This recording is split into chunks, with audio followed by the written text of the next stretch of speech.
Very simple explanation of how it works. This is the book. The textbook will cause many people to run away. You know, when I got sober in AA years ago, I looked at that big book and I thought, not a chance am I going to read that book. There was a simple book called Living Sober, though, that was yellow, and it was easy. And it brought me in. This book can do that for a lot of people. You could recommend this book to people who are new. And it's current, and it's relevant. So it's worth taking a look at. So, let's start out with a few of her subheadings in her book, okay? Because she's brilliant. She's young, and she's approaching life in a new way. You know, and the teaching in a new way. So I'm excited for her the same way I'm excited for anybody who's passionate about our teaching. What I believe is what I will receive. Simple enough. You may decide to, this is from her book, Super Attractor. You may decide to start a new job, a new career, or make your life better by achieving your goals and realizing your dreams. You might want to help others while creating abundance and prosperity. So what gets in the way, do you imagine? How can you change? How do you learn to be a super attractor? To paraphrase our Science of Mind in chapter 18, which is all about the law of attraction, let me say, no matter how great a responsibility you have in getting something done, it isn't your personal responsibility to make everything happen. Do you understand that? I have a lot of responsibility, so do you. But it isn't your personal responsibility to make everything happen. Rest. Relax. No to that which the mind gives birth. The mind gives birth to every idea. Every idea is bound to produce an effect like its cause. There ought to be slides up there, are there? And from the first chapter of Super Attractor, Ms. Bernstein's latest best-selling book, I go to chapter 18 of our textbook, which really paraphrases what she says when she says, the universe always delivers. The universe never holds back anything, right? Ms. Bernstein suggests, and we agree, that every thought you have is a message you send to the universe. The universe always says one thing to you. What is it? Yes. Okay. The movie The Secret that swept the nation in 2006 had a genie. Remember him? You gay guys? He was beautiful. Oh yeah. I guess you heterosexual women, he was equally beautiful, right? The genie grants what? Wishes, of course. In that movie, the genie, representing the universe, always replied, is it on the board? Your wish is my command. You see that? What does the universe always say to you? Your wish is my command. Bring awareness to what you're asking for. Ms. Bernstein gives us a suggestion in the Super Attractor book to clarify, get clear about what it is you're looking for. Deepak Chopra used to say the universe has great organizing power. It does. But if your mind is a smorgasbord of stuff, what do you think you're going to be demonstrating? So the universe has great organizing power. Get clear. You might have heard people say, be careful for what you pray for. You can bring in all kinds of stuff into your life. The question is, do you really want all kinds of stuff in your life? You have the power. You have tremendous power. Ernest Holmes said, at your disposal. So we approach the universe. We don't approach the universe in fear and trembling. That was the old way of my youth. That was, I think, the Judeo-Christian system, where God had all power. That was the phrase. Fear and trembling and awe.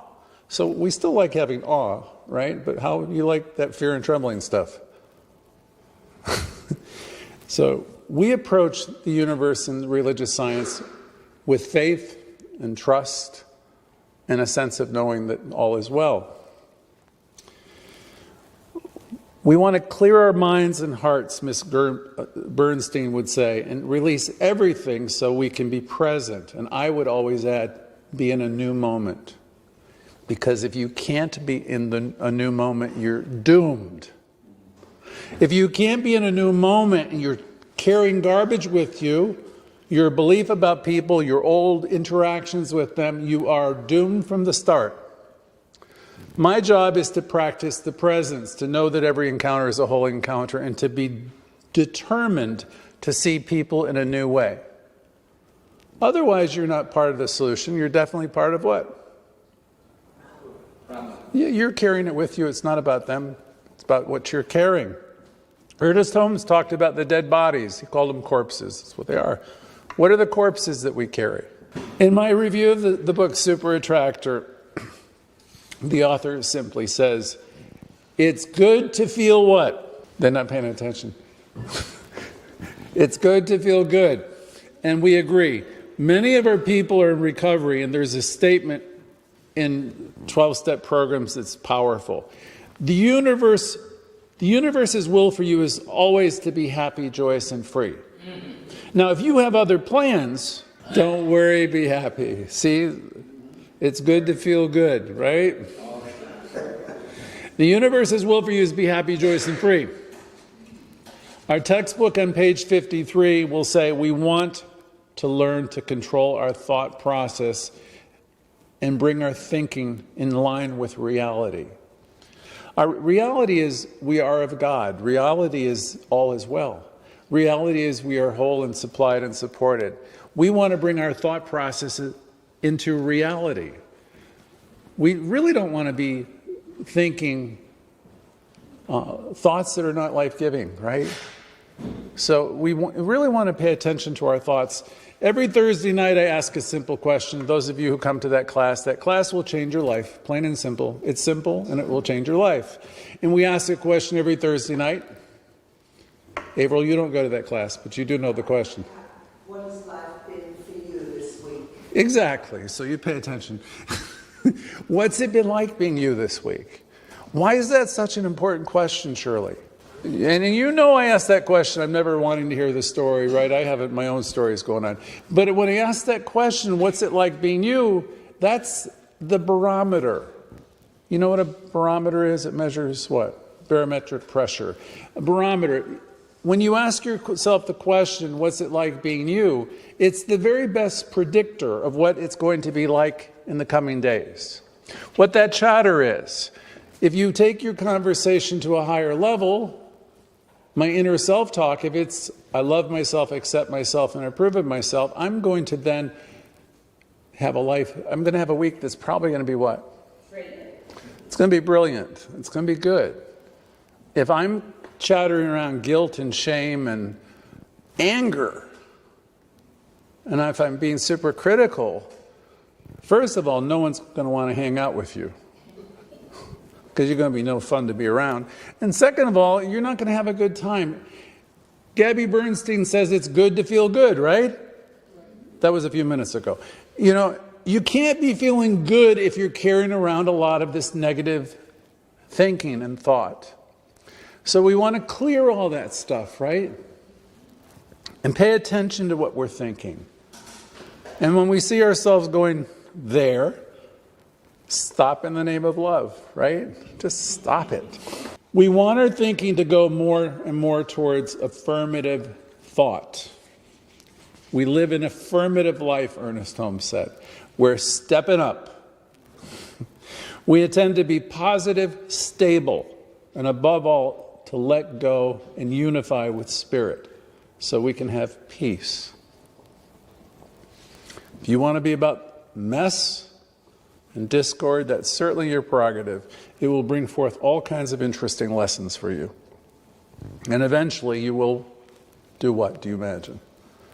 You'll let it go. All of the universe is evolving for you and through you. So we can't condemn you for being where you are. We don't want to. But if you're living a life full of strife and discord and all that, you're doing it to yourself. I would invite everybody to come to class so you can learn to cancel all of that nonsense, which is doing nothing but wasting your time and holding you back. To be a super attractor, we intend to be spiritual warriors. Think of yourself. Say, I'm a spiritual warrior. Come on, let me see it. Even us older ones and younger ones, we're what? Okay. And we're determined to be able to look at unpleasant situations in what kind of a way? Yeah, everything that's happening in our life is not happening to us. It's happening completely for us to bring us to a higher place.